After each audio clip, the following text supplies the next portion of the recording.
Bonjour, bienvenue à Pierre-Vive pour la visite guidée de l'exposition « Je mange donc je suis ». C'est parti.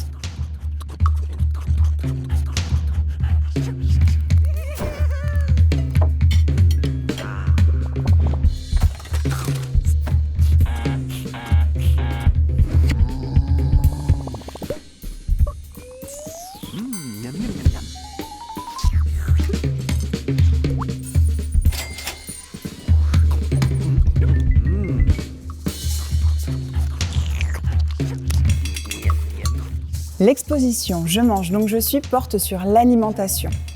En effet, elle fait référence au principe énoncé par Descartes « Cogito ergo sum », je pense donc je suis.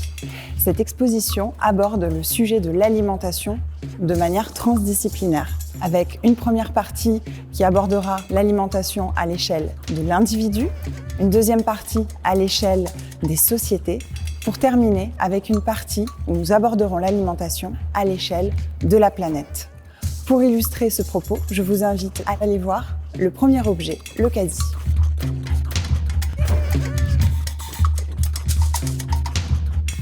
Cette œuvre a été réalisée par Lilian Bourgeat. C'est un caddie XXXL qui vient illustrer notre rapport à la consommation. Ce caddie, initialement inventé en Oklahoma en 1950, est une idée ensuite qui a été reprise par un Français et brevetée en 1963. Ce caddie est présent dans tous les supermarchés que nous connaissons et dans plus de 150 pays. Je vous propose maintenant de découvrir la suite de l'exposition. Découvrons maintenant la première partie de l'exposition. Nous verrons dans cette partie quel était le régime alimentaire des hommes préhistoriques, ensuite comment le goût se forme, pour finir sur notre rapport à l'alimentation et au corps. Le Musée de l'Homme à Paris possède à peu près 6000 objets en lien avec la préhistoire, ce qui nous a permis de retracer un petit peu l'évolution du régime alimentaire de l'homme préhistorique. Nous avons ici des taxons qui sont donc en fait des reproductions de rangées dentaires faits à partir de fragments de dents anciennes. Et nous avons pu analyser l'émail, mais aussi les micro-usures qui nous ont permis de constater que l'homme préhistorique se nourrissait entre autres de ressources végétales, mais pouvait aussi se nourrir, par exemple, quand il y avait des grosses micro-usures, de fruits à coque.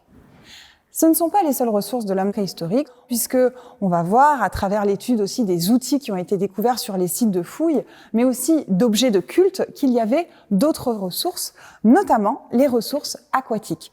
Ici, ce collier date de 28 000 ans, donc c'est énorme, il est extrêmement bien conservé. Et ici, nous pouvons voir que Cro-Magnon devait aussi se nourrir de coquillages, crustacés, mais aussi de mammifères marins. Bien évidemment, la nourriture à partir de Néandertal était essentiellement constituée de ressources carnées. On voit donc qu'il se nourrit principalement des ressources qui sont autour de lui, mais sachez qu'au fur et à mesure de son évolution, une grande part au goût va être donnée. Alors le goût, qu'est-ce que c'est ?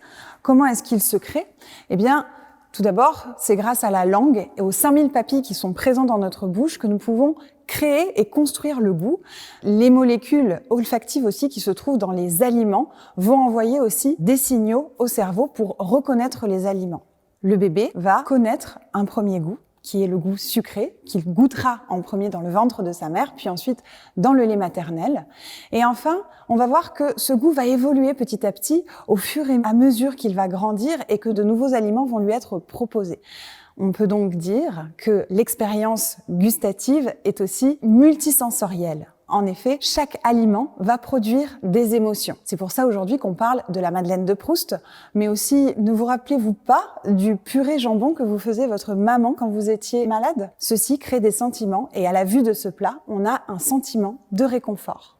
Mais l'expérience gustative vient aussi du contexte culturel dans lequel nous grandissons. En effet, si dans certains pays, consommer du bœuf, par exemple, est très commun, dans d'autres, consommer de la vache, comme en Inde, est considéré comme impur. En effet, la vache symbolise la richesse et la fertilité. Prenons l'exemple aussi des insectes.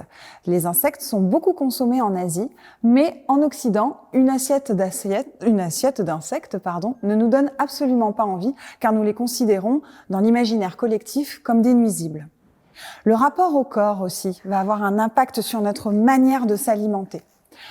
En France, le culte du corps féminin et surtout de la minceur est très présent dès le Moyen-Âge. Les femmes portent des corsets pour affiner leur taille. Mais ces corsets vont aussi être très douloureux.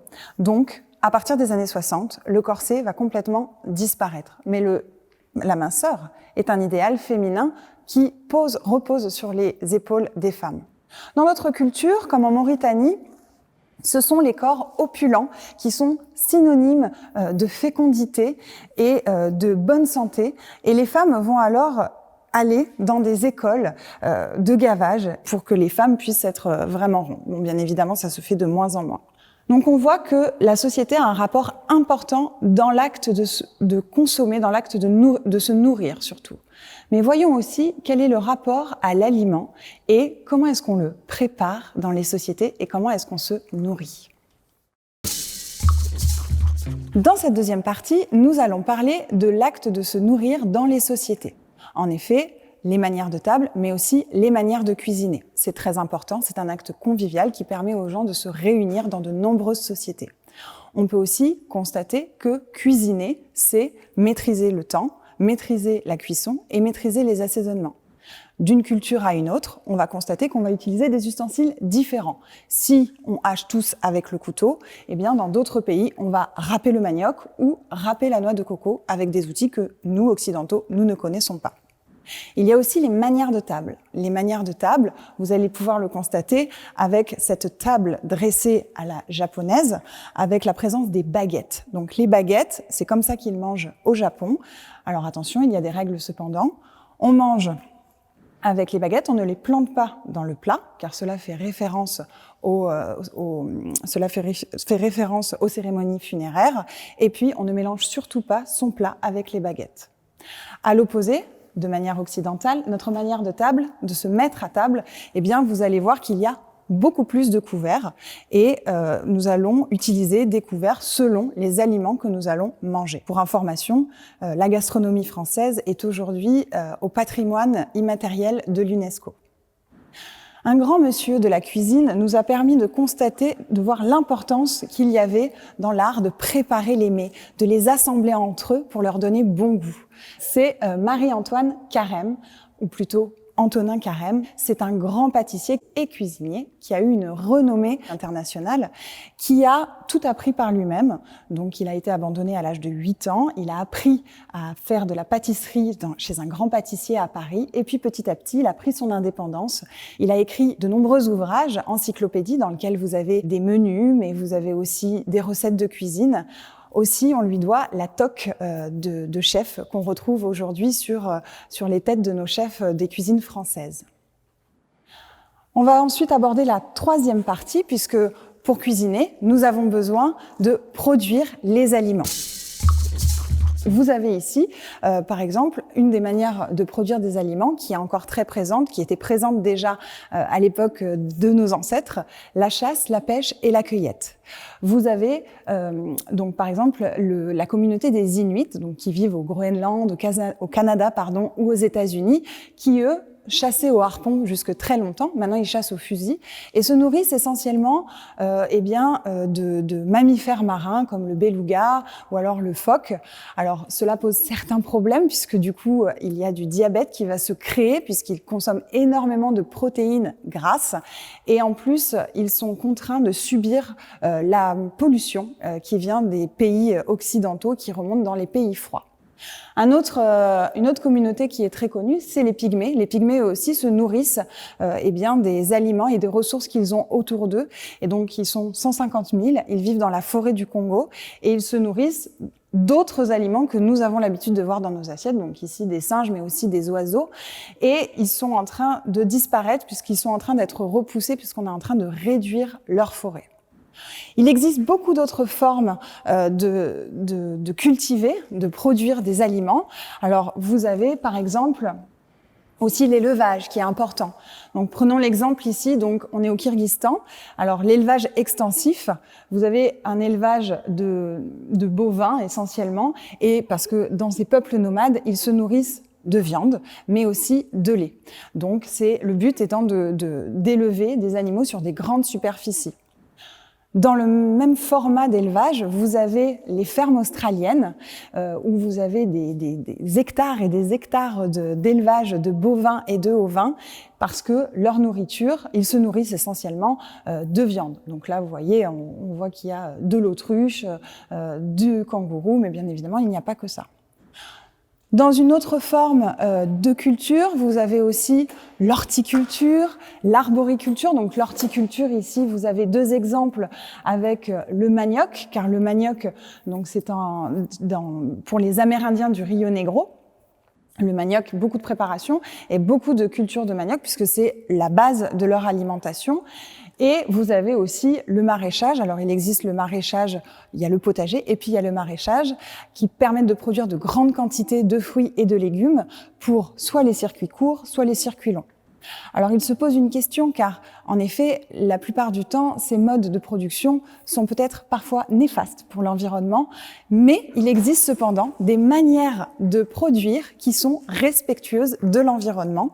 Donc ici, un exemple avec notre département, puisque en Hérault, dans l'Hérault, nous avons la production de vin, d'huile d'olive, d'huîtres, mais aussi de poissons, enfin en tout cas l'élevage, la pêche, avec ici vous avez un exemple avec une photo des aresquiers, et on est un des départements avec un climat très favorable, des sols très diversifiés qui permettent une multitude de productions, ce qui nous revient en fait au régime alimentaire méditerranéen qui est extrêmement bon pour la santé. Nous allons donc, dans cette partie, voir l'impact que le consommateur va avoir sur ce que nous produisons sur cette planète. Prenons l'exemple de l'eau minérale. L'eau minérale a longtemps été considérée comme bonne pour la santé. D'ailleurs, à partir de la deuxième moitié du 19e siècle, elle était vendue en pharmacie jusqu'en 1980. Et aujourd'hui, nous la retrouvons dans tous les pays du monde. Alors, ce qui a permis justement à l'eau minérale de se développer en tant que produit, c'est la création de la bouteille PET, donc la bouteille en plastique. Et aujourd'hui, nous avons plus de 150 bouteilles, de marques de bouteilles par pays qui sont présentes. Alors, ça a un impact, en effet, sur l'environnement, puisqu'aujourd'hui, il y a énormément de déchets plastiques qui sont perdus dans les océans. Nous pouvons aussi voir, alors pour la petite anecdote, ici, vous avez la bouteille Bling H2O, qui est une des bouteilles d'eau minérale les plus chères, puisque elle vaut à peu près la petite 350 €. Ce sont des bouteilles d'eau qui sont filtrées et refiltrées. Alors le prix vient aussi des petits cristaux Swarovski qui ornent la bouteille en verre. Une autre eau minérale que nous connaissons tous, c'est la bouteille de Perrier. Alors, pour la petite anecdote, cette bouteille a une forme très iconique qui vient en effet du mécène qui a permis justement à cette source de se retrouver dans les supermarchés car il faisait des entraînements aux massues et donc il s'est inspiré de la forme de ces massues pour donner à la bouteille cette forme-là. Et du coup, vous avez cette forme qui n'a jamais changé. Autre produit que nous consommons énormément, mais beaucoup moins depuis quelques années, c'est la viande. En effet, ici, nous pouvons constater que la viande, alors nous sommes des grands consommateurs de bœuf, de viande rouge, mais il y a un moment donné où les professionnels de la nutrition ont dit que c'était pas forcément bon pour la santé. Du coup, on proposait aux consommateurs de manger de la viande blanche, c'est-à-dire par exemple du poulet. Donc ici, vous avez donc le poulet. Donc il y a eu un énorme essor. Ils ont surfé sur la vague et ensuite ils ont produit davantage de poulet. Donc ce qu'il faut savoir, c'est quand même que l'ancêtre du poulet est beaucoup plus petit que nos poulets actuels. Ils ont été dopés. Il a fallu en produire davantage. Donc du coup, ils étaient dans des hangars avec le contrôle de la lumière. Et aujourd'hui, on cherche à créer de la traçabilité du produit car il y a eu beaucoup de crises sanitaires autour de ce produit, de ce poulet et on a maintenant des labels, notamment une AOP avec le poulet de Bresse. Un autre produit dont le consommateur est friand, il s'agit de la tomate. La tomate est aujourd'hui sur nos étals toute l'année, alors que pourtant c'est un fruit qui est censé être cultivé essentiellement en été. La tomate est aujourd'hui le deuxième produit, le deuxième légume consommé après la pomme de terre. Prenons l'exemple de la tomate, donc la tomate cœur de bœuf ici, puisque les tomates à l'ancienne sont revenues à la mode. Et la tomate cœur de bœuf que nous trouvons aujourd'hui dans nos étals est en réalité une tomate côtelée, car elle n'est pas produite de la même manière. La tomate cœur de bœuf demande à être cultivée dans un sol très particulier, et une fois qu'elle a été cueillie, eh bien, elle a une durée de vie qui est très courte. La tomate côtelée que nous trouvons sur les étals en supermarché est une tomate qui a été la plupart du temps cultivée hors sol et qui a une durée de vie qui est beaucoup plus longue. Un autre produit aussi que nous consommons, c'est la salade. La salade aussi est un produit de saison. Aujourd'hui, nous la retrouvons en sachet.